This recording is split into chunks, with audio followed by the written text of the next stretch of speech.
An economy alert now, and the Fed says interest rates could go up 0.75%. And it all comes as credit card rates are also rising. NewsNation correspondent Paul Gerke is live. So, Paul, higher interest rates, credit card interest rates rising. What does this mean for the average American? I'm trying to find my wallet, but it's empty anyway. I think that's pretty much what it means. As disheartening as it is to say the words aloud, living paycheck to paycheck is the most common lifestyle in the United States. Recent data suggested more than 60% of us do it. But what happens when an unexpected expense crops up? How do you pay for it? Where do you cut back?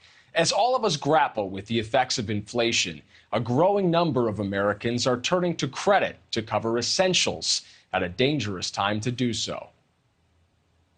We can't not buy food. I'm a big guy. I like to eat too, but can't not buy gas to get back and forth to work. Rent's ridiculous. Because these are things that we have to spend our money on. Gone are the days of swiping plastic primarily for one-time purchases. We're living in the age of putting the essentials on layaway. Inflation is making people make some difficult decisions as it relates to how to pay for things. Matt Schulz is chief credit analyst at Lendingtree. His company has noticed more people relying on credit cards and buy now, pay later services to make ends meet.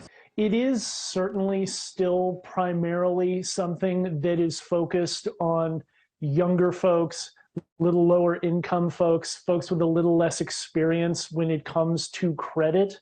And that demographic is quickly learning this trend comes at a cost, an increasing one with each passing federal interest rate hike.